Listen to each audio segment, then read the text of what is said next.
Aquí tengo un resumen de lo que hemos visto hasta el día de hoy. Estos son los puntos que en la carta que venimos viendo desde el capítulo 2, versículo 17 hasta lo que vamos a ver hoy. La idea de mostrar el proceso en el bosquejo, hermanos, para que sepamos qué es lo que Pablo ha venido tratando a través de su carta. Damos gracias al Señor porque el Señor sacó a Pablo de Tesalónica, si no, no tendríamos la bendición de oír de él su testimonio directo del gran amor que llegó a sentir, y no fue un amor momentáneo, hermanos, fue un amor permanente, un amor ejemplarizante y un amor que ha sido entregado por el Señor también a nosotros. Por eso él deja en las cartas, el Espíritu Santo ha guiado a Pablo y ha usado sus emociones, su parte emotiva, para enseñarnos estas verdades que la iglesia, como iglesia hoy en este tiempo contemporáneo, debemos vivir. No, eso no fue solamente para ellos y allá se quedó, es para nosotros hoy. Entonces, mis amados hermanos, estuvimos viendo los primeros puntos en el bosquejo de lo que vamos, en la organización del mensaje, cómo el Señor nos ha guiado a ver a través de las cartas de Pablo, desde el capítulo 3, versículo 1 y 2, una auténtica preocupación por el bienestar espiritual de los hermanos. Ya Pablo tenía una carga emocional y el Espíritu Santo aprovecha esa carga emocional, ese gran amor. Recuerden que está hablando del asesino, el ex asesino, ex perseguidor de la iglesia, un hombre transformado y sirviendo al Señor. Entonces, él muestra una preocupación a través del capítulo 3, versículo 1 y algunos apartes más adelante. Y vimos cómo es la certeza de su amor. Él enseña también cómo estamos nosotros seguros en las manos de Cristo. También vimos señales de la obra de amor de Dios en nosotros, cuando vimos la perseverancia y la preservación, algo que Dios hace. ¿Qué es lo que hace el Señor? Preservación. ¿Qué es lo que vive el creyente? Perseverancia. Siempre todo lo que el Señor nos da es intencional. El amor también, que vamos a ver hoy, va a ser intencional. Quiere decir, se ve de una manera visible y práctica. No solamente se queda en buenos deseos.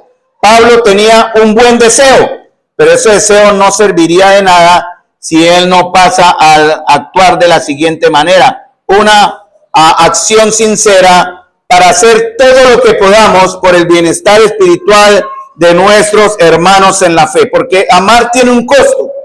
El amar a otros implica sacrificio. El amar a otros, no el ser amados, el amar a otros implica, hermanos, ceder lo que yo soy. El amar a otros implica llevar el agravio. El amar a otros significa incluso morir por mi hermano, dice también en 1 Juan. El costo del amor, no hay un amor barato, ¿verdad? No hay un amor que sea sencillo, no hay un amor que sea fácil. Entonces el apóstol nos lleva en este proceso a entender, hermanos amados, ese siguiente punto, ¿no? Porque hay un propósito, eso lo vimos desde el capítulo 3, versículo 12, 13, lo vimos en 1 Pedro, capítulo 5, 10, ahí les llevo el adelanto. ¿Cuál es el propósito de nuestras acciones? ¿Cierto? Fortalecernos en la fe, dice el capítulo 3, versículo 2, ¿no? Él envía a Timoteo, él no se queda solo en buenos deseos, sino envía a Timoteo para que averiguase cómo estaba la iglesia. Y no solamente que la averiguase, sino que la fortaleciese, dice en la Reina Valera, para confirmaros y exhortaros respecto a la fe. En la Nueva Biblia Latinoamericana dice fortalecerlos y alentarlos. Esa es la tarea nuestra, hermanos, de nuestra fe, fortalecernos y alentarnos, porque ese es el propósito de Dios. Por eso Él dejó la iglesia. Esto no es simplemente un club de buenas personas.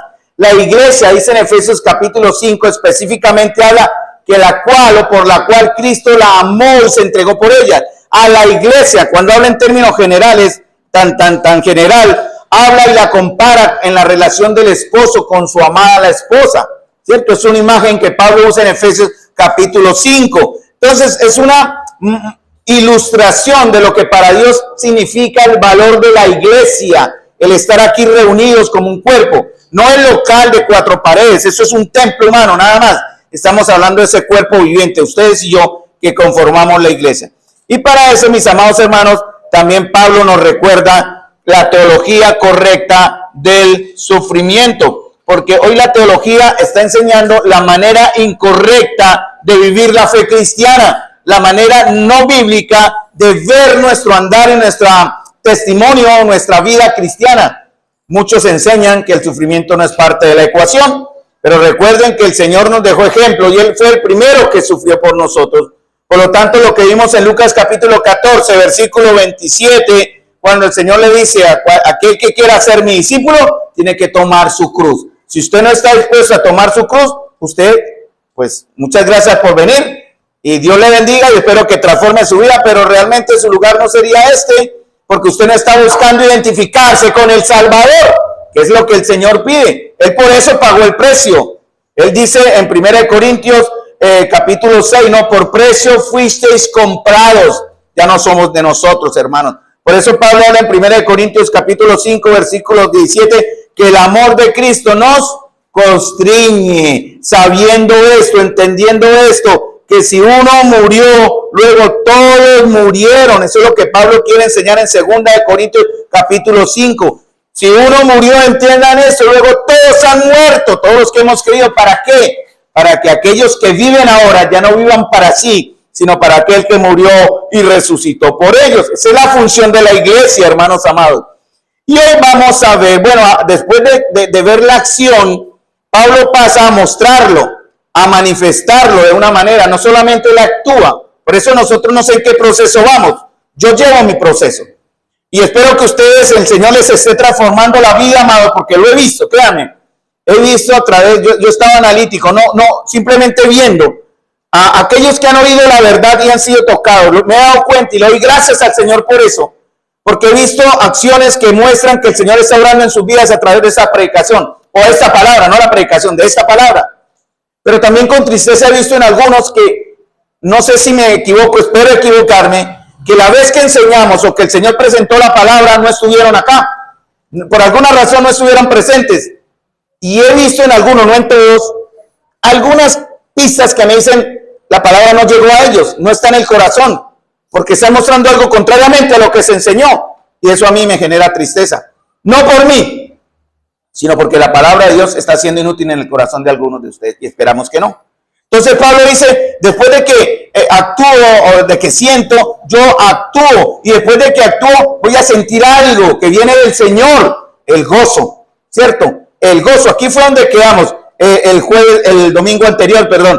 Un gozo real y profundo por el bienestar espiritual de nuestros hermanos en la fe. Porque recuerde que usted tiene al lado suyo su hermano de la misma esencia, la misma naturaleza. El que está afuera no es su hermano. A él debemos convertirle y llevarle la verdad del evangelio para que tal vez si se arrepiente llegue a ser parte de la familia de Dios y por lo tanto hermano nuestro.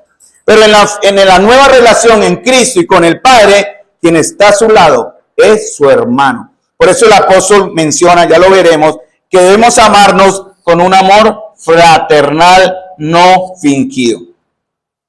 Lo que vimos el domingo anterior fue lo que están en los primeros 3 puntos más o menos. Una razón de nuestro gozo, hermanos, es la firmeza y perseverancia de nuestros hermanos en la fe. Me parece increíble y espero que eso nunca suceda. No lo estoy viendo, espero nunca verlo, que pueda encontrarme con uno que se dice mi hermano y se esté alegrando porque a mi hermano le va mal. Que se esté alegrando o no sintiendo pesar si mi hermano sufre. Porque una característica de nuestra verdadera fe, como dice en Corintios, debemos gozarnos con los que se gozan y entristecernos con los que se entristecen. Pero no para quedarnos solamente en ese buen deseo, sino hacer algo para transformar esa tristeza en gozo. Y si tiene gozo, contagiarlo a otros. Esa es la idea de ser un cuerpo que es vivo, que es real, que somos nosotros, hermanos. Segundo punto, una razón de nuestro gozo es el crecimiento y la abundancia del amor entre nosotros. Ahí vamos a llegar ahora. 1 Tesalonicenses capítulo 3, versículo 8 en adelante, que es lo que vamos a ver hoy, ¿cierto? Lo que vamos a ver hoy. Entonces, Pablo, recuerden dónde estaba Pablo, ¿cierto? Porque hoy vamos a tratar de llegar al último punto, que es este. Cuarto, después de que pasamos por los primeros 3, analice su vida, hermano. ¿Siente usted preocupación por su hermano? Solo piensa, haga el examen. ¿Hace algo por su hermano? Tercer punto, ¿siente gozo por lo que su hermano está viviendo? La reacción inmediata, lo que va a venir después, Pablo nos lo enseña hoy. Vamos a ver si alcanzamos, si no, la próxima vez que nos volvamos a ver. Espero que no se olviden de la palabra del Señor. Porque, hermano, lo que está aquí en Tesalonicenses es hermoso, porque nos enseña a ser o a vivir como una verdadera iglesia. La iglesia es especial para el Señor, recuerden eso. No hablo de religión, hablo de relación. No hablo simplemente de una comunidad como si fuera un club social, ¿no? Tengamos por eso mucho cuidado. ¿Por qué estamos viniendo a la iglesia? ¿Cuál es la intención de venir acá? ¿Con qué intención? ¿Cuáles son nuestros propósitos? ¿No? Algunos vienen por razones equivocadas. De pronto algunos para esperar algo. Yo no doy hasta que no me den. No, así no es, ¿cierto? Porque muchos esperamos recibir para dar. Algunos solo vienen a pedir, ¿no? Porque ha pasado, lo hemos visto en nuestra vida de iglesia por años, en algunos momentos, que hay personas que vienen solo a pedir y se la pasan pidiendo y pidiendo, pero no aportan nada a la comunión y a la comunidad. Y eso también es reprochable y hay que exhortar y enseñar respecto a eso. Bueno, pero vamos al tercer punto y de ahí empatamos con el cuarto, que vamos a 1 Tesalonicenses capítulo 3, versículo 8. Ahí continuamos, ¿cierto? Hice un pequeño resumen. Dice Pablo, miren la razón de Pablo, porque Pablo no estaba bien donde se encontraba. Él tuvo que salir a Corinto, llevando el evangelio a Atenas, y después bajó a Corinto, y él estaba sufriendo. Recuerden, él estaba ansioso. ¿Cómo están los de Tesalónica? ¿Cómo les está yendo? Porque cuando él partió de ahí, él no salió en buenos términos. Recuerden que Pablo salió perseguido, y los que se quedaron en persecución. La iglesia en Tesalónica estaba sufriendo. Hoy en nuestros tiempos es difícil sufrir por el evangelio en una sociedad o en un país donde aún se permite libertad de culto. Hay lugares donde el ser cristiano o entrar a una iglesia, la última noticia, creo que fueron 30 o más en un país del África. Si ustedes escucharon la noticia, ¿cierto? Los islamistas encerraron a esos 30 y los subieron rehenes en una iglesia cristiana. Resultado final, resultaron entrando a la iglesia, los mataron, los degollaron, 30 cristianos. Ahí está la noticia, eso es real. Nosotros aún no hemos pasado por eso, pero hay 30 hermanos o más, no me acuerdo el número ahora, que ya murieron por su fe.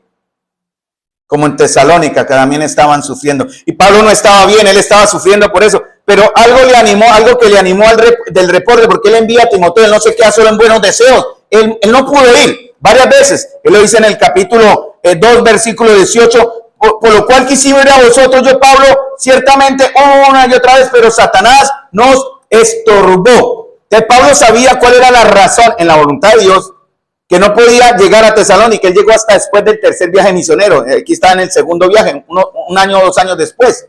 Él vuelve a Tesalónica. Pero él entiende la razón del por qué por diversas circunstancias no pudo organizar su viaje de regreso a Tesalónica. Hermanos amados, eso también nos enseña que el enemigo puede estar trayendo a nuestra vida una serie de tropiezos que van a impedir, pueden no ser tan malos, porque usted es muy inteligente. Si el Satanás le presentara un tropiezo malvado, perverso, usted se revela, ¿cierto? Usted en su fe, y si aún la tiene, pues ¿cómo es posible? Esto así no puede ser. Pero él no entra así, hermanos, él entra como la serpiente, suavecito. Y le va a poner así unas prioridades que aparentemente son buenas, pero le van a impedir estar acá. Ese es el gran punto. Entonces, Pablo envía a Timoteo. Y miren el verso 6, pero cuando Timoteo volvió 3:6 a nosotros y nos dio buena noticia de vuestra fe y amor. Porque Pablo le envía, vaya, fortalézcalos, exhórtelos, anímelos, infórmeme de su fe, verso 6, verso 5, ahí en el 3 y el 5. Y ahora Timoteo viene con buenas noticias, hablando de un añadido más a la fe que vio en los tesalonicenses. No solamente les dio fe, sino que más. Verso 6, amor. Y eso para Pablo fue una buena noticia. La palabra que está aquí y nos dio buena noticia de vuestra fe y amor, en el verso 6, es la palabra evangelio. Es la única vez que Pablo usa la palabra evangelio fuera del contexto de enfocarlo en Cristo. Entonces Timoteo me dio una buena noticia, porque el amor profundo de Pablo, su acción para mostrar ese amor, mis amados hermanos, y el gozo que sentía por ver ese amor y fe entre sus hermanos, lo van a llevar a presentarse al Señor. Eso comienza a partir del verso 9, porque eso tiene un efecto. Hermanos amados, Solo pregúntense si estaremos viviendo el cuarto punto que vamos a ver hoy. Si no lo estamos viviendo, devuélvase, porque le hace falta seguramente que usted profundice o en verdad madure su afán, su preocupación por la iglesia y por el compartir la iglesia o el accionar. De pronto usted no está haciendo nada. De pronto no está haciendo nada, entonces hay que analizarlo. O tercero, usted no siente nada en su corazón por su hermano, que si le va bien, que si no le va bien, que si está acá, que si no está acá. A algunos les fastidia que uno les esté preguntando por qué no vienen a la comunión, no les gusta dar cuenta. Bueno, darán cuenta no al pastor, pero sí al Señor. Pero mientras estemos acá en nuestra tarea, y voy a enfocarme en eso, porque eso es el aspecto de lo que a mí en el caso personal me ha impactado mucho, es llegar a este cuarto punto al que vamos a tratar de llegar hoy si el Señor lo permite. Porque si usted no actúa, no tiene un gozo sincero, no puede llegar a vivir, no vamos a vivir este cuarto punto que Pablo nos habla del verso 9 en adelante. Ese es el proceso, hermanos. Esto es parte para que sepamos cómo vamos. Entonces, los hermanos en Tesalónica, a pesar del sufrimiento, continuaron firmes. Qué hermoso testimonio, ¿no? Y Pablo más adelante lo dice, ¿no? Que incluso el amor de ellos llegó más allá de las fronteras de Tesalónica. Se conoció, ya veremos el verso, ya se los menciono. Más allá se hizo palpable ese amor y esa fe de los hermanos. Entonces, mis hermanos amados, la fe tiene un ingrediente. ¿Cuál es el nuevo ingrediente? En el verso 6. La fe tiene un ingrediente. Es como el aceite, el amor. Entonces hay dos cosas que nos van a mostrar que somos piadosos, hermanos. Porque cuando hay fe, hay amor. Ojo, atención. Si no hay una, no puede haber la otra. Usted no puede amar a nadie sin fe. Y no puede tener fe si no tiene amor. Y eso va a ser recíproco, ¿verdad? Porque dice en el verso 6 también, y que siempre nos recordáis con cariño, deseando vernos, como también nosotros a vosotros. Era recíproco. Miren el amor de esa iglesia por sus líderes. Eso me lleva a preguntarme, no para ponerme ejemplo. No soy digno de ser un ejemplo ante ustedes en ese aspecto. ¿Qué tanto aman ustedes el liderazgo? ¿Qué tanto oran ustedes por quienes el Señor ha puesto semejante carga, a veces sin pedirla, para estarles guiándose en la fe? ¿Qué tanto están dispuestos ustedes a apoyar, a ayudar a aquellos? Porque en el liderazgo visible, estuvimos hablando con mi esposa esta semana de Hechos capítulo 6, ¿no? No es justo, dijeron los apóstoles, que nosotros dejemos de hacer lo que Dios nos manda hacer, que es orar por ustedes y atender la palabra por estar sirviendo mesas. Por eso busquen entre ustedes hombres, y buscaron 7 hombres fieles que aliviaron la carga del liderazgo. Entonces, hermano, el trabajo de los demás hermanos es tan importante como aquel que visiblemente y con respeto está ante ustedes guiándoles delante del Señor. Hoy puede estar, mañana tal vez no, si el Señor lo manda, o por pecado, o por otras circunstancias. Ya no sea el anciano pastor, o el anciano mejor. Más bien el pastor es como parte del don que yo seguiré ejerciendo en segundo plano delante de ustedes, si no fuera ya un líder. Pero todo tiene un propósito, hermanos. El propósito del amor en el verso 7, ¿cuál es? ¿Cuál es el propósito de la fe y el amor? Verso 7. Ser consolados. Esa es la acción, hermanos. La consolación viene de la compasión. La compasión nace del corazón. Cuando usted tiene compasión en su corazón, actúa. Se llama misericordia. La compasión es interna y se ve externamente. ¿Cómo? En la misericordia. ¿De qué manera? Consolando a otros. Ese es el ejemplo. Ayudando a otros. Estando con el que sufre, con el que está enfermo, alegrándonos con quien tiene una alegría, sufriendo con quien está sufriendo. Recuerde que hay diversas clases de sufrimiento. No es igual en tiempos de Pablo al de nuestros tiempos, pero es sufrimiento. Algunos están enfermos, algunos tienen problemas en su hogar. Creo que hay un problema con Álvaro y Yolanda, porque ella le lee el Salmo y el Salmo le es muy diciente. No seáis como la mula o como el caballo, ¿no? Le hace una advertencia a Álvaro. Bueno, sabemos que no es así, es ilustrativo nada más.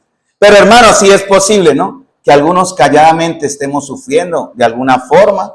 Por eso es bueno, hermanos, compartir, ¿no? Es bueno abrir nuestro corazón, es bueno estar atento, no se calle nada. Porque, hermanos amados, el hecho de estar sufriendo no es la excusa para no amar. Pablo amaba a pesar del sufrimiento. Y los de Tesalónica amaron a Pablo, a su líder, bueno, Pablo, Silas y Timoteo, a pesar del sufrimiento.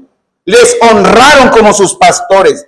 Y miren lo que dice Pablo, por medio de vuestra fe, verso 7, fuimos consolados, ¿no? Por medio de la fe. Eso es lo que consuela a un líder, a un pastor, ver que sus ovejas, como dice Juan en 3 Juan 1, no tengo mayor gozo ese que ver que nuestros hijos andan en la verdad. Esa es la mayor recompensa, ¿no? No el reconocimiento del hombre, no el aspecto, bueno, aunque son cosas que conllevan la humanidad en el sostenimiento material, eso es secundario, pero importante también, es verlos a ustedes crecer en la fe, hermanos.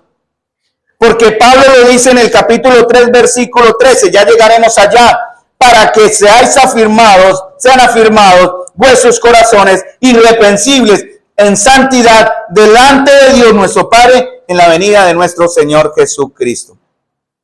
¿Dónde se manifiesta primero el amor, la fe y el amor, hermanos? ¿Dónde se manifiesta primero la fe y el amor? ¿Dónde se ve la fe y el amor? En la iglesia, hermanos. En la iglesia. Es aquí donde se practica. Ese es el campo de práctica. Lo que hagamos afuera es lo que recibimos acá. Y si usted, mi hermano, no desea estar en la comunión de la iglesia, si se aísla y se aleja de la comunión de la iglesia, es muy probable que no tenga ni fe ni amor. Y por lo tanto no va a tener una vida piadosa. Señales de la influencia del mundo en su vida. ¿Qué dice mi hermano? Repita sin miedo. ¿La familia qué? Perdón. Claro, porque es que en la iglesia aplica todo lo que conlleva nuestra experiencia personal, hogar, ¿cierto? En nuestro trabajo, todo lo que es afuera. Pero en ese campo de práctica llamado la iglesia, gracias mi hermano por acordarme ese aspecto, es importante eso también, porque la familia la componen hombres y mujeres que forman un hogar piadosos y temerosos del Señor. Eso lo conforma la iglesia. Por eso debemos orar por quienes van a tomar este paso de responsabilidad en los próximos matrimonios, que se incluyan en ser baluartes, pues toda la familia, pero los nuevos que entren a ser baluartes en la comunión local para fortalecer la iglesia, porque les advierto, futuros matrimonios o futuros esposos, de ustedes saldrán hijos que llenarán, si el Señor así lo quiere, ¿cierto? Nuestra iglesia. Debemos tener paciencia con los bebés, ¿no? A veces no se incomode si el bebé grita. No se incomode, poco a poco va aprendiendo. Todos vienen con una naturaleza, pero con amor, hermano. Yo estaba ahí sentado y escuché al papá, ya sabrán ustedes a quién me refiero, diciéndole a la niña, ojo, ya me está llenando la paciencia. Yo sé de qué manera lo dijo, pero los niños van a aprender poco a poco. Recuerden cómo eran nuestros hijos y cómo les suplicamos paciencia. Cuando nuestros hijos por debajo de las bancas se metían y corrían y poco a poco. Es con amor, hermanos, y con ejemplo. Es un ejemplo, gracias por haberme recordado ese aspecto. Hermanos amados, entonces, no seamos creyentes ignorantes, amados hermanos. O con malas intenciones, que dicen que las reuniones no son importantes ni necesarias, dicen solo el domingo. Dicen que si ya vimos para Cristo, ¿para qué nos reunimos entonces? Hermanos, no sean ignorantes. No olviden que la iglesia es muy valiosa para el Señor. Tanto que murió y se entregó por ella, Efesios capítulo 5. Él la sustenta y la cuida, Efesios capítulo 5. Y solo es posible que Él cuide la iglesia por medio de quienes la componemos nosotros, hermanos, el cuerpo de Cristo. Un cuerpo que no puede ser dividido en partes. Entonces, amados hermanos, el sufrimiento no es una excusa para dejar de confiar en Dios, ni dejar de amar a otros. Porque la fe y el amor se fortalecen mutuamente en medio del dolor. La fe nos mueve el amor y el amor fortalece nuestra fe. Hermanos, no nos dejemos de amar. Eso es intencional. No sé con qué propósito usted, gracias al Señor por después del enredo del piquiplaca, me llamaron, necesitamos un servicio al aeropuerto. Claro, con mucho gusto, 3 de la mañana, a las 4 recogí el servicio. Desde las 3 está para una intencionalidad. Yo sabía, ya me levanté a las 3:15 para estar listo a las 4, ir a recoger el cliente para llevarlo al aeropuerto. Intencionalidad. El amar también implica intencionalidad, propósito. ¿Cómo voy a amar a mi hermano? Si es fregado, es conflictivo. Uy, a veces tengo que estirarme. Y humanamente yo no aguanto y corto, ya no lo soporto más. ya me cansé. No, hermanos, eso se llama longanimidad en la Biblia. Pero uso el término estirar. Estirémonos, hermanos. ¿Qué es mi hermano? Es con fraternidad en el amor. El amor que el Señor nos dio es para vivirlo. Por eso Pablo dice en 1 Tesalonicenses 4, 9 a 10, miren, algo que no fue enseñado, recuerden, el amor que vivimos en la iglesia ha sido dado por Dios, o sea, es divino, viene del cielo, hermanos. Esto no es algo que el hombre genera por naturaleza, viene del cielo. Dice 1 Tesalonicenses 4, 9, 10, adelantando un poquitico porque ya viene un tema muy hermoso. Y aquí nos vamos a demorar hasta no desmenuzarlo bien, que es la advertencia de la venida del Señor por sus santos, en el capítulo 4, versículo 3 en adelante. Allá llegaremos. Dice el texto, mire, en cuanto al amor fraternal, la palabra fraternal significa el amor entre quién? Entre hermanos, ¿no? Amor fileo.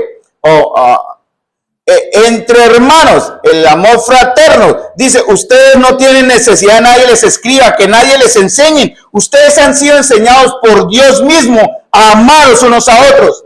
¿Por qué? Porque eso ha sido puesto en el corazón. Recuerden, el Señor cambió ese corazón de piedra en un corazón de carne. Y nos vamos a sorprender. Yo sé que muchos lo han hecho y se han dado cuenta. ¿Cómo es posible que yo pueda amar a alguien que para mí es un desconocido? ¿Cómo es posible que yo pueda amar a alguien que está en la iglesia a la cual yo vivo? Por eso, hermanos, me sorprendió a donde fui a recoger a mi padre. Espero sí que el amor es sincero, ni más faltaba. Pero mucha gente, bastante gente, y pues no sé, no les vi la palabra, dónde están aprendiendo, de muchos que vi, poquitos con Biblia. Entonces, ¿cómo reciben? Tal vez están pegados al presentador acá, al videovino, no sé. ¿Cómo reciben palabras si es el mismo contacto, hermanos? Miren, cuando usted siente la palabra en sus manos, Dios en cierta forma le da a usted ese hálito de vida también, porque usted está leyendo directamente aquí las palabras de vida que el Señor dice que nosotros debemos vivir. En cuanto al amor, dice, Dios les ha enseñado a amaros unos a otros. Es algo natural. Sorpréndase, si usted no está viviendo ese amor, preocúpese. Y también lo hacéis así con todos los hermanos. Miren cómo Pablo les dice a los de Macedonia, a los de Tesalónica. Mire, llegaron ustedes a amar incluso más allá. Dice, y así lo hacéis con todos los hermanos que están por toda Macedonia. ¿Podrán decir eso lo mismo de nosotros, los hermanos en San Francisco, en Piedecuesta o más allá de estos límites? Que Santa María ha llegado a amarlos más allá de esos límites. Pero rogamos, hermanos, miren lo que dice Pablo en el verso 10. ¿Qué dice Pablo? Más bien, ¿qué dice el Señor? ¿Qué dice el Señor en el verso 10? Habéis aprendido de Dios que os améis unos a otros. Y también, o sea, va sumado, eso no es una opción, que lo hacéis así con todos los hermanos de Macedonia que están por... Pero rogamos, hermanos, es el Señor el que está hablando acá, que abundéis en ellos más y más. Esa palabra está en el verso 11 que vamos a ver ahora, si el tiempo lo permite. El hermano Luis se me acercó, me pidió, hermanito, me voy a demorar un poquitico. No hay problema, hermano, Dios le ha guiado un vertico. A mí también me guiará, por ahí a las 2 terminamos, si el Señor lo permite. No, yo soy intencional también y por amor a ustedes, dejarles como el abrebocas. Hermanos, entonces, ¿qué dice el Señor? ¿Cuál es el mandamiento del Señor en el verso 10? Repítanlo. Verso 10, lo acabamos de decir. Abunden, hermanos, ¿qué es la palabra abundar? Rebose, no de estar a mitad, no de 3/4, no de estar arriba, rebose en ese amor una vez. ¿Cuántas veces? 2 veces. No, más y más y más y más y más. Esa es la tarea de ustedes y mía, hermanos. Hermanos, yo sé que es difícil, ¿cierto? Nadie acá somos imperfectos. Pablo le habla a una iglesia imperfecta. Bueno, aunque el modelo espiritual está en el trasfondo de lo que Pablo escribe, el Espíritu usa sus emociones para mostrarnos qué es lo que el Espíritu espera de nosotros como iglesia. Es una iglesia imperfecta. Miren que el Pablo tuvo que regañarlos en el primer capítulo, ¿no? Hay unos que no trabajan, ¿cierto? Miren que ninguno paga a nadie mal por mal. Amonesten a los ociosos, sostengan a los débiles, sean pacientes con todos. Más adelante Pablo también dice, el que no quiere trabajar no coma. Habían unos que se relajaron en la iglesia. Tal vez empezaron los hermanitos de pedir nomás, ¿no? Ojo con eso, hermanos, con esas intenciones. No está malo pedir, ni más faltaba, pero no para depender sin cumplir mi labor, porque se ayuda en una necesidad. no en una sinvergüenzura. Entonces tengamos mucho cuidado con eso. Entonces, hermano, recuerden, no estamos, si usted busca una iglesia perfecta, ese no es el lugar, se equivocó. Y nunca la va a encontrar. A donde vaya, otros problemas saldrán. Porque ¿cuál es la medida del amor? La medida del verdadero amor, ¿cuál es, hermanos? ¿El líder? ¿El hombre? ¿La familia? ¿Quién es? Cristo. Cristo es la medida, Cristo es la marca, hermanos. Pero en este lado de la eternidad no seremos perfectos. Habrán luchas, habrán guerras. Dios nunca quiera más que haya pecado, pero habrá pecado, hermanos. Y tenemos que ser pacientes, amorosos, perdonadores, pero también santos, porque el pecado debe ser juzgado. No que porque, ay, mi hermanito, yo lo amo, entonces, no pasó nada ahí, tranquilo. No, callados, no pasa nada. No, hermanos, no nos hagamos cómplices. Va a doler, sí. Nos ha dolido tantas veces que muchos que hemos amado se hayan ido por pecado. Y esperamos con ansia y oramos para que regresen transformados, para confirmar la comunión en la cual fueron incluidos. ¿Cuánta falta hace amar y respetar, hermanos, los unos a los otros? Tanto el liderazgo como aquellos que viven. Miren cómo termina Pablo en el verso 8. Entonces, Pablo, resumiendo todo esto, dice una gran verdad. ¿Cuál era la razón de la vida de Pablo, en cierta manera, aquí en el texto? Verso 8.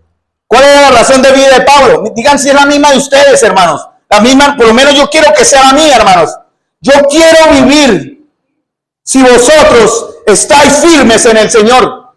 Esa es para mí la razón de vida, para Carlos. Bueno, es el Señor. Como les dije ayer en la vigilia, esos momentos de éxtasis me sorprenden, pero llegó un momento en que, Señor, ya quiero estar con usted, Señor. Estoy listo, Señor. Solo llámame, estoy listo. Tal vez para el Señor no es el momento. Yo en ese momento pensé, dije, Señor, ya quisiera estar con usted. Pero Pablo dice una gran verdad. Él lo dice también en Filipenses, ¿no? Teniendo deseo de partir y estar con Cristo, lo cual es muchísimo mejor. Pero por causa de ustedes y de la hora, prefiero aguantar un poco más. Entonces muchas veces nosotros, pero por causa de nuestros hermanos, tendremos que soportar. Y Pablo da una verdad en el verso 8. Porque ahora vivimos si vosotros estáis firmes en el Señor. Por eso tenemos que orar. Orar porque el Señor nos enseña a sufrir bien, ¿no? Mostrar el amor en acción, hermanos. Así como Cristo me ama, debemos animarnos mutuamente y sostenernos. Debemos orar porque el Señor nos dé la gracia para llorar con los que lloran y alegrarnos con sinceridad con los que crecen en la fe. Esa es nuestra tarea, hermanos. No somos robots programados, tenemos que ser intencionales. No sé usted cómo lo hará, pero Dios le manda a amar. Dios le manda a amarlos. Y debemos, por lo tanto, amarnos. Eso es lo que el Señor quiere. Debemos hacerlos para traer bendición. Ahora, Pablo, en el tiempo que me quede, trataré de completar, si no, hasta la próxima vez que nos veamos, retomamos. Pablo dice verso 9. Por lo cual, o sea, Pablo dice, a raíz de lo que acabo de mencionar, Pablo dice, palabras más, palabras menos, yo cómo le agradezco al Señor por todo esto. Después de que he sentido un vivo deseo por mis amados, una iglesia a la que le serví menos de entre 3 y 5 meses, pero llegué a amar de manera tan profunda. Una iglesia a la que yo he querido ir y compartir con ellos, pero Satanás ha presentado estorbo, no he podido ir. Y él dice algo muy interesante en el verso 11 y 12. Y a pesar de que tengo alegría porque me traen buenas noticias de ustedes, yo cómo le agradezco al Señor por esto. Y esta es la prueba final, hermanos, de que estamos viviendo los 3 anteriores puntos. ¿Cómo sabemos que nos preocupamos, que en verdad estamos actuando y que tenemos gozo por el bienestar espiritual de nuestros hermanos? Final de la ecuación es este: gozo, oración y acción de gracia. Recordemos el contexto, ¿no? Cómo Pablo fue sacado, salió corriendo de Tesalónica, lo expulsaron, fue hasta Atenas, fue a Corinto y después bajó a Atenas, envía a Timoteo, la persecución, lo envía, infórmeme la fe, fortalézcalos, recibe buenas noticias. Y en el verso 10, él comienza con 2 cosas que vamos a ver hoy, ¿cierto? 2 cosas que vamos a tratar de ver hoy. La acción de gracias de Pablo, ¿cierto? El deseo de Pablo, pero también la petición de Pablo. Eso es lo que se va a ver en el verso 10 al 13, ¿no? Vamos a ver, verso 9, la primera parte del verso 9. Por lo cual, ¿qué nosotros podemos dar? O sea, ¿yo qué doy? ¿A quién? Miren, primera reacción, no le agradeció a la iglesia. Ay, Santa María, gracias por ser una iglesia tan espiritual. Porque una iglesia espiritual se ve, hermano. Ay, hermanos, gracias por ser tan fieles. No, hermanos, mi primera acción, y siempre será, yo le dije a una hermana esta semana, por aquí está presente, ella me dijo, gracias, Carlito, y dije, no, ya no más. Les voy a pedir ese favor cada vez que yo pueda, en el amor del Señor, con toda humildad y respeto, prestarles un servicio. Y ustedes van a agradecerle a Carlos, no lo hagan. No. Al Señor primero. ¿Sí me entienden el orden? Primero el Señor. Primero la gloria del Señor, porque Pablo se enfocó siempre. Damos gracias a Dios por vosotros. ¿Qué acción de gracias? Esa es nuestra actitud. ¿Cuál es la reacción después de que amamos, actuamos y sentimos? ¿Cuál es la primera reacción? ¿Cuál? Dar gracias a Dios. Gratitud. Hermanos, muchos creyentes somos o hemos sido en alguna forma ingratos. ¿Qué pasa cuando hay ingratitud? Cuando no hay contentamiento, ¿cuál es la reacción pecaminosa? La queja. Entonces usted cuando escucha a un hermano quejarse, ya viene de ahí para atrás y analiza.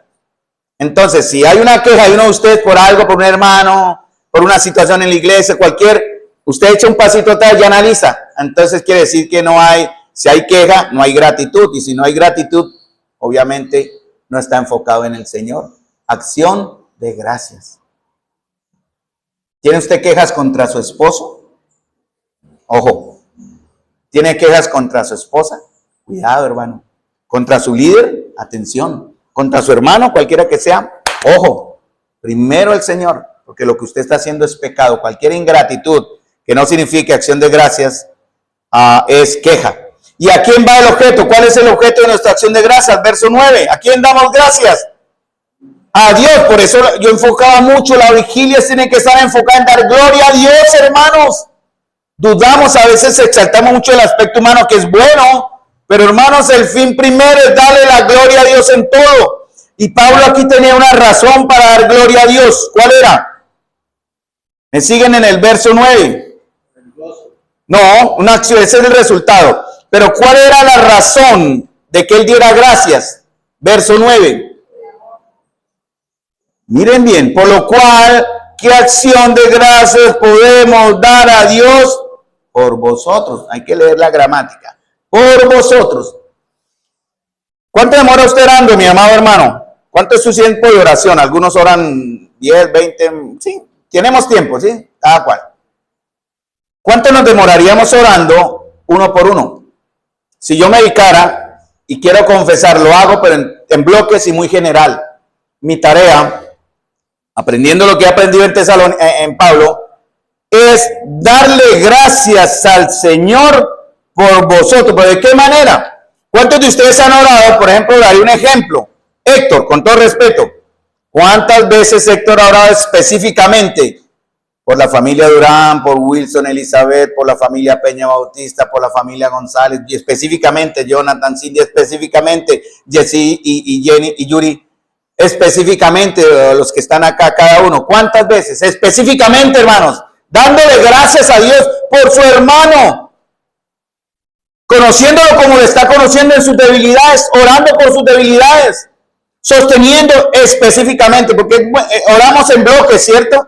Como la jugada, pero no, hermanos, hay que ser intencionales y específicos. Pablo, después de enseñarnos cómo se siente, actúa. Y el efecto de esa acción en amor entre los hermanos llega a una conclusión. Y yo, ¿cómo le agradezco a Dios? Esa es la conclusión a la que Pablo llega en el verso 9. ¿Qué acción de gracia le puede dar a Dios por ustedes? Entonces, hermanos, ahí está la intención. Vean a su hermano. Yo estoy conociendo, incluso por las debilidades de algunos de ustedes, hay que orar por ella, no a dar acción de gracias. Gracias, Señor, porque ese hermano es insufrible. No, yo no lo haría así, pero sí doy gracias a Dios por lo bueno de mi hermano.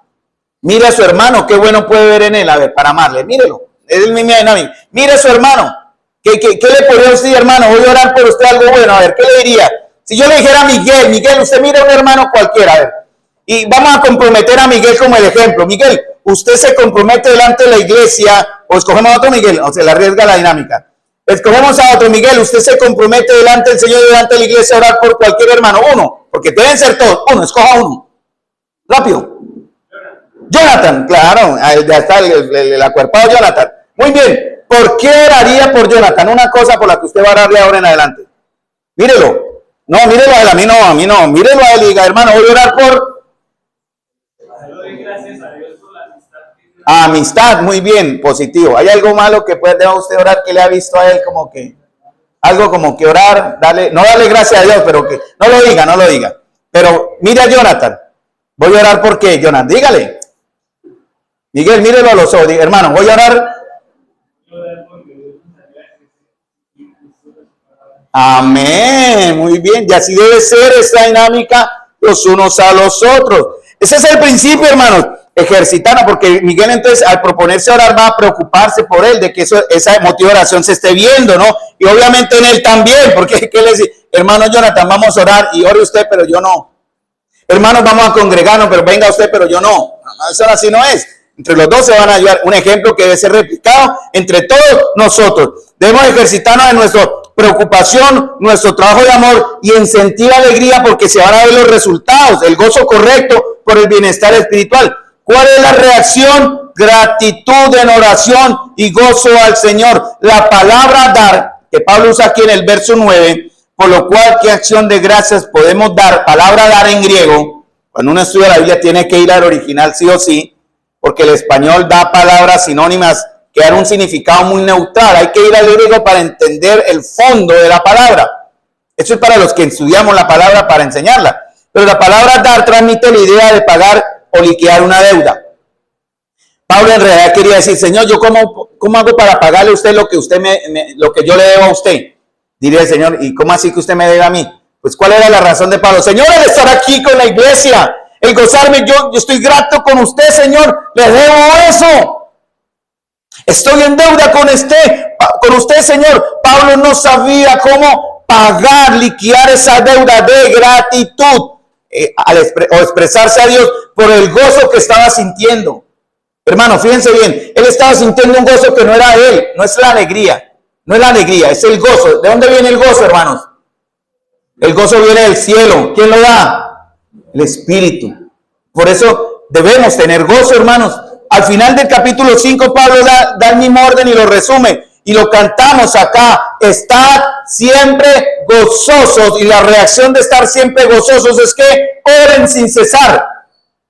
Y la reacción de orar sin cesar es den gracias en todo. Así no haya usted recibido a uno, porque somos procesos. Algunos irán más avanzados que otros. Entonces, ¿quiénes son la fuente de nuestra firmeza? El Señor, por medio de su Espíritu y su palabra. Y la iglesia. Esas son las dos fuentes de nuestra firmeza al Señor. Pablo sabía que el origen de la firmeza de los hermanos, si ellos permanecían en pie, era el Señor. Eso lo dice en el capítulo 2, en el versículo 6, capítulo 1, verso 6. En el capítulo 2, verso 3 también lo menciona Pablo. ¿Quién es el que nos sostiene, hermanos? El Espíritu. Cuando usted ve a un hermano en necesidad o en aflicción, la psicología no sirve. Llévelo al psiquiatra si quiere o al psicólogo, ¿no? Es el ejemplo, ¿no? Llévelo a terapia espiritual, no nos sirve. Es el Señor. Lo primero hay que ir a buscar al Señor y verlo en la iglesia. El Espíritu Santo es la fuente de firmeza de los hermanos. Y el Espíritu Santo debe ser la fuente de nuestra firmeza, hermanos, también. Cuando nos desanimemos, cuando no queramos seguir, cuando queramos abandonar, hermanos, el Espíritu es el primero que actúa, obviamente, y Él va a usar instrumentos. Él va a usar una herramienta, que es usted, que soy yo. Cuando usted esté desanimado, no se lo guarde. No se lo guarde, hermanos. No se lo guarde. Una vez un hermano se nos desapareció por un día, y llámelo, y no contestaba, y nosotros preocupados, porque tan raro, habíamos tenido una cita, y el hermano no asomaba, no respondía, y fuimos hasta la casa a buscarlo y el hermano no apareció. Días después lo encontré, nos fuimos preocupados. ¿Qué pasó? No hubo comunicación. Y tristemente el hermano, no, hermano, no quise. Yo estaba ahí, pero no quise responder. ¿Qué pasó, mi hermano? Estaba en una etapa de depresión.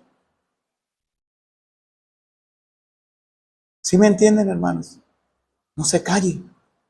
No se guarde su tristeza ni su dolor. Compártalo de la manera correcta con quienes estamos acá para ayudarles. Es toda la iglesia, hermanos. Entonces, hermanos amados, no se guarde su dolor. No guarde su frustración. No guarde su tristeza. No guarde su depresión. En Santiago capítulo 5 lo dice, ¿no? Orad unos por otros para que seáis sanados. Esa es la razón, hermanos. Por eso en el capítulo 2:13 Pablo le daba aquí en gracias a Dios. Miren, es el modelo de oración que Pablo está practicando, ¿no? Pablo le da gracia a Dios, no a los tesalonicenses. Y dice en el verso 13, capítulo 2, para que vuelvan un poquito. Pero también nosotros sin cesar. Mire Pablo, la acción de Pablo. Pablo no era un flojo. Pablo no era el que oraba lunes y jueves y salió. Ya, no. Él era constante. ¿Cómo dice Pablo en el capítulo 2:13? Sin cesar. ¿Qué? Damos gracias a Dios que cuando recibieron ustedes la palabra de Dios, ¿cierto?, que oyeron de nosotros, la aceptaron no como palabra de hombres, sino como lo que realmente es la palabra de Dios, la cual actúa o hace su obra en ustedes los que creen. Por eso, amados hermanos, cuando vamos a consolar a alguien es con la palabra de Dios, siempre por delante. Pablo daba sin cesar gracias a Dios. Miren en el verso 10, capítulo 3. 3:10, perdón. Orando de noche y de día con gran insistencia. Y hermanos, esa es una prueba de nuestra fe. ¿Qué tan melcochudos somos nosotros? ¿Qué tan flojos somos? Si estamos orando de día y de noche. Esa es la exhortación para usted y para mí. En el verdadero y bíblico cristianismo, hermanos, Dios se lleva la gloria. Esa es la prueba de una doctrina sana, de una alabanza sana, de una adoración sana, de una comunión sana, de un amor sano, hermanos, de una obediencia sana, es que el final es gloria a Dios. No gloria al hermano que me ayudó, ay sí estoy tan agradecido, lo cual es muy loable hacerlo porque eso es parte de la gratitud humana, horizontal, pero la primera es vertical hacia el Señor. Pablo y su equipo no llegaron a Tesalónica para buscar ser amados. Ese liderazgo no vino para aprovecharse de las ovejas, sino para ganar fama tampoco, o para ganar importancia. Ellos vino a servirles, a morir si fuera posible por ellos. Y no pararon de sufrir, hermanos. Primero Tesalonicenses 2:1-2, lean. El verdadero creyente, hermanos, y el verdadero líder van a sufrir porque su propósito siempre es darle gloria a Dios. ¿Y quién quiere robarle la gloria a Dios, hermanos? ¿Quién quiere robarle la gloria a Dios? Satanás quiere robarle. Así que si lo puede minimizar, lo minimiza. Y lo va a hacer sentir a usted la cosa más pequeñita. Para que usted no sea restaurado y en arrepentimiento vaya al Señor y usted le dé gloria a Dios por el perdón. Eso no quiere el enemigo. Él es el ladrón por excelencia. No permitamos, hermanos, no seamos cómplices de que el enemigo nos utilice para robarle a Dios lo que Dios es. O sea, su gloria no puede ser menoscabada, pero sí evita que nosotros se la entreguemos, aunque el Señor no la necesite, pero de sus hijos sí. Él dice, para ustedes su oración y su oración, para mí es un olor fragante. Miren 2:1-2, que no lo leí. Ustedes saben, hermanos, que nuestra visita a ustedes no fue en vano, sino que después de haber sufrido y sido maltratados en Filipo, como saben, tuvimos el valor, confiados en nuestro Dios, de hablarles el evangelio de Dios en medio de mucha oposición. Estoy leyendo en la Nueva Biblia latinoamericana por si sale un poquitico diferente. Primero Tesalonicenses 1:5-6, ya lo leí. Nuestro evangelio no vino a ustedes solamente en palabras, sino en poder y en el Espíritu Santo y con plena convicción. Adelante un poquito. Dice que por el amor que les tenemos, ustedes llegaron a ser imitadores de nosotros y del Señor, habiendo recibido la palabra en medio de mucha tribulación con el gozo del Espíritu Santo.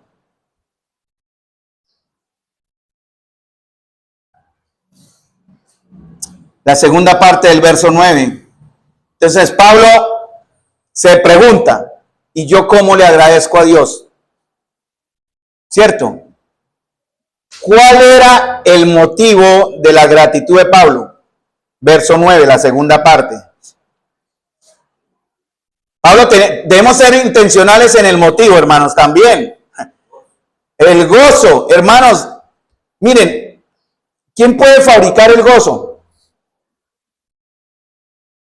¿El gozo se fabrica? ¿Se crea? ¿Ustedes qué piensan? ¿El gozo se crea? ¿Se fabrica? ¿Se forma? ¿Se inicia? No, hermanos. Como viene de Dios, muy bien. Como viene de Dios, nosotros no lo podemos generar. Tenemos alegría, tenemos sí, felicidad, pero el gozo es profundo, hermanos. Y cuando cumplimos las condiciones divinas, yo sé que lo hemos vivido, así que no estoy hablando de nada diferente. Ustedes y nosotros hemos sentido eso tan profundo, hermanos, que nace de lo interno de nuestra alma en gratitud al Señor. Se llama gozo, a pesar de. Y Pablo decía eso. ¿Cómo le agradezco al Señor por todo el gozo con que nos gozamos? ¿Qué más? ¿Cuál era el motivo del gozo de Pablo? ¿Cuál era el motivo de acción de gracia de Pablo? Primeramente, para recordar rápidamente. ¿Por qué Pablo daba gracias a Dios? Por los hermanos. ¿Y cuál era el motivo del gozo de Pablo? En la parte segunda del verso 9, Pablo lo repite 2 veces. Por el mismo gozo, hermanos. Eso solo lo produce el Señor, hermanos. Ver el Señor moviéndose entre nosotros. Ver el servicio, ver el amor, ver el cuidado. Ver la santidad, hermanos. Nos debe producir gozo. Y créanme que lo vamos a sentir. Porque esa es la alegría, ese es el sentimiento profundo que viene del cielo. ¿Saben por qué? Porque el mismo gozo que estamos sintiendo nosotros es el mismo gozo que está sintiendo el Señor. Porque el gozo viene de Dios. Por eso se llama el fruto del Espíritu, que es amor, gozo, paz, alargue o paciencia, benignidad, bondad, fe, mansedumbre y templanza, y contra tales cosas no hay ley. Cuando usted siente el gozo profundo, ese gozo que lo va a llevar usted a morir por su hermano, y el gozo de ver a su hermano crecer en la fe, es el gozo que ustedes me producen a mí, créanme. Cada vez que yo veo a un hermano, yo le he dicho, y es sincero, hermano, usted no sabe el beneficio que usted trae a mi fe cuando lo veo acá, por ejemplo, en el caso particular. Cuando lo veo enfocado en servir al Señor, cuando lo veo que está creciendo y buscar, me produce gozo, me produjo ahorita alegría ver a Miguel mirar con esa mirada de amor a Jonathan. Los ojitos le hacían así, prometo orar. Eso es gozo, hermanos. Eso solo viene del Señor. Eso tiene un origen, hermanos. Dios. Porque el Señor también se está gozando al vernos actuar así. Porque Él está orando. ¿Cuándo fue la última vez que experimentamos? Pregunta antes de terminar, que sí, no voy a alcanzar. ¿Cuándo fue la última vez? Pregúntese. Que experimentamos y expresamos en una oración personal o corporativa una gratitud y un gozo parecido al de Pablo por la iglesia.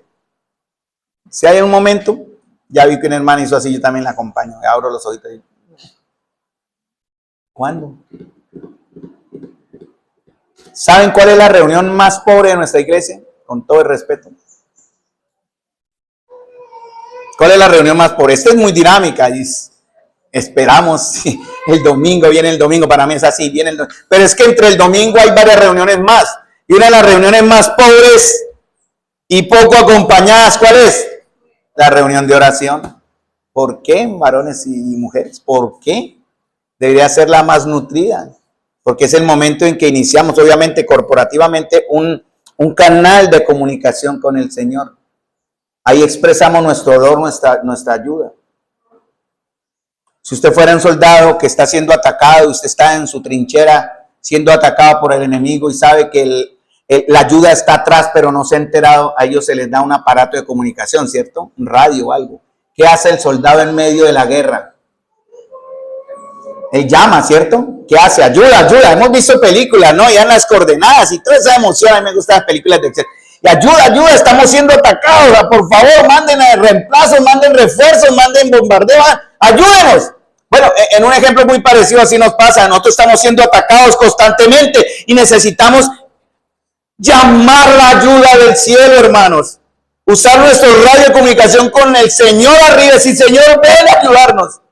Cuando Pedro fue sacado de la cárcel, llegó a la iglesia y la iglesia reunida toda orando todos, le dieron gracias al Señor, concédenos en tu voluntad que tengamos de nuevo para hablar tu palabra, viendo a Pedro liberado de la cárcel. Está en Hechos capítulo 4, creo.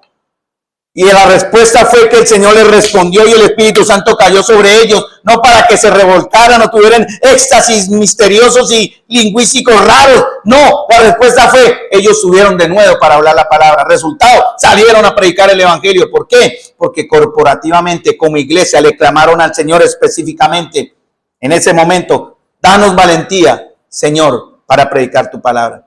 Eso es lo que hace la iglesia unida, hermanos. Yo estoy muy seguro, y bueno, no quiero decir seguro porque esa es la voluntad de Dios, pero si nos dedicáramos como iglesia específicamente, voy a atreverme a especular, pero yo sé que podría ser muy factible por lo que el Señor también habla, orar por algo muy directo y específico, ¿creen que lo lograríamos? El Señor dijo, todo lo que pidieres aquí o lo que atares acá, pero en la voluntad de Dios, ¿no?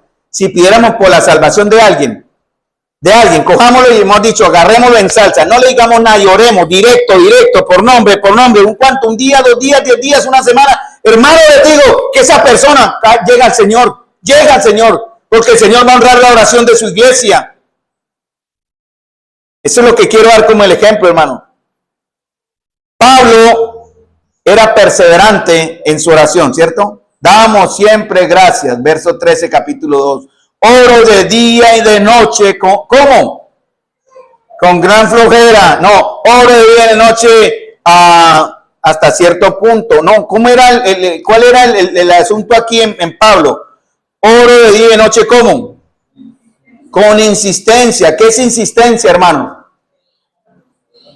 ¿Se acuerdan que el Señor en Lucas, creo que dio, Lucas 13, creo, la oración de la mujer insistente? No, dame, Señor. Y al final se dijo, bueno, le voy a dar, tome. Claro, es el ejemplo de la insistencia, no de la voluntad de Dios. Porque tenemos que orar de acuerdo a la voluntad de Dios, ¿no? Dios no nos va a dar nada que vaya en contra de su voluntad. Hay que mirar 3 factores, hermanos. Cuando estemos orando, ya se lo he dicho a algunos en algunas charlas. Primeramente, cuando oramos por algo, debemos buscar si está en la palabra. Primer principio. Segundo principio. O el primero, lo digo al revés, pero voy a decir primero. Primero, lo que estamos orando, por lo que estamos orando, hermanos, va a honrar al Señor, va a glorificar al Señor. Primer principio. Segundo principio, si lo que estamos orando está en la palabra. Tercer principio, si lo que estamos orando va a edificar la iglesia. Si esos 3 conceptos están en línea, créanme que hay un 99.999% de que el Señor responda.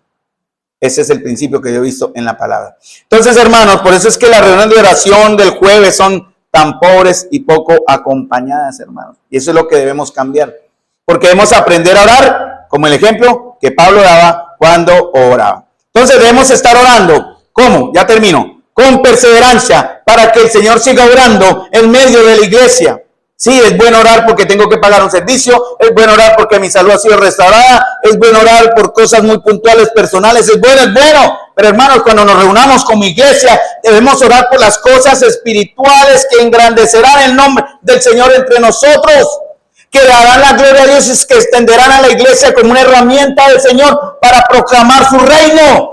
Y eso somos nosotros, hermanos, con perseverancia, para que el Señor siga obrando en medio de la iglesia, para que sigamos buscando salvar pecadores. ¿Por medio de qué? ¿Cómo se salva un pecador?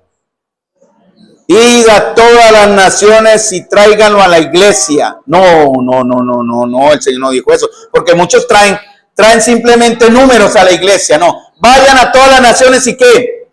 Hagan discípulos. ¿Qué es un discípulo? El que cree. Si usted cree, el acto inmediato de un discípulo que cree es bautizarse. Y después de que es bautizado, eso está en Hechos capítulo 2, versículo 42, sirve. Con lo contrario, no. Ese es un requisito para su protección y para confirmación de la fe. Y de que la iglesia avala a esa persona. Entonces no se puede servir si no está bautizado. Es como una norma que está tácitamente escrita en la Biblia. Pero debemos traer discípulos convertidos para enseñarles bautizados y que sirvan, porque eso dice Mateo 28, id a todas las naciones, ¿cierto? Hagan discípulos, que implica creer. ¿Qué más? ¿Qué dice Mateo 28? Después de hacer discípulos. Bautícenlos. Y después de bautizarlos, enséñenles que guarden todas estas cosas. ¿Eso dónde se hace? En la iglesia. Sigamos orando para que el Señor siga sosteniendo a los hermanos, siga sosteniendo el liderazgo, siga supliendo necesidades que el liderazgo tiene, tanto económicas, emocionales, de muchas formas, pero más la necesidad de la fuerza espiritual que necesitamos de ustedes, hermanos, y de todos los hermanos, los unos a los otros, para usar nuestros dones en la obra del ministerio.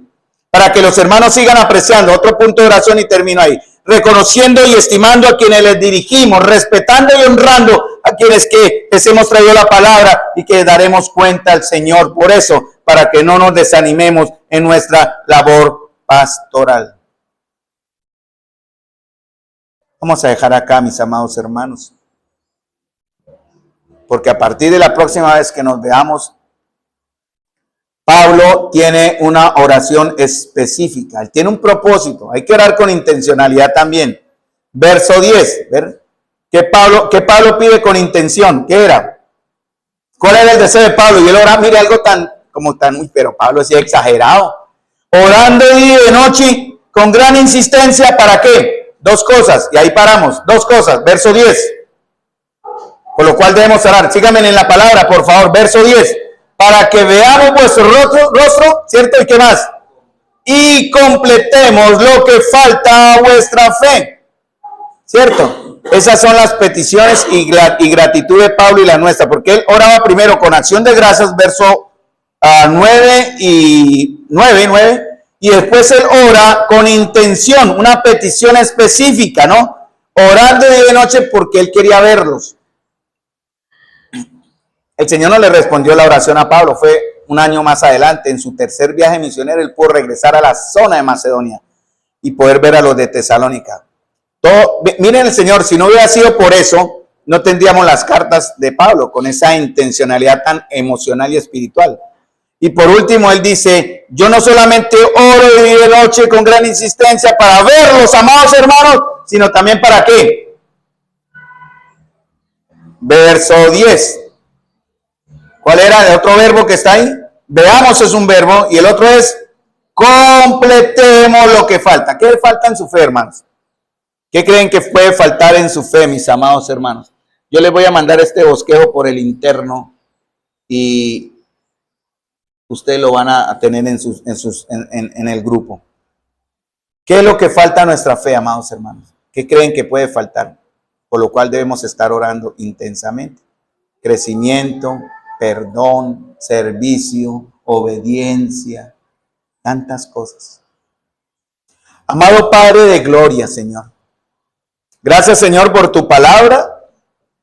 Perdónanos, Señor, si humanamente, de alguna manera, y espero que no, Señor, no hayamos entendido el verdadero propósito al permitirnos, Señor, por tu Espíritu, entender o leer directamente en las cartas del apóstol llamado apóstol Pablo, la intencionalidad de su amor, Señor, un amor puesto por ti en el corazón de Pablo, que él quiso reflejar a la iglesia, pero que también, Señor, tú quieres que la iglesia refleje. Te doy las gracias, Señor, porque actuamos en ese amor y porque te pedimos, Señor, que la emoción que sintamos, el gozo del cielo, sea lo que nos motive como una droga, Señor, a buscar, a insistir, a persistir insistentemente, Señor, con insistencia en nuestra oración por ver la fe y el amor completo en nuestros hermanos. Doy las gracias, Señor, por la oportunidad que me has dado, Señor, de presentar tu palabra. Con mucho temor lo he hecho. Espero haberlo hecho bien, Señor. Que tu Espíritu ahí esté orando en el corazón de tu pueblo hoy y siempre. Doy las gracias en el nombre de nuestro Señor Jesús. Amén. Dios les bendiga, mis amados hermanos, la paz del Señor.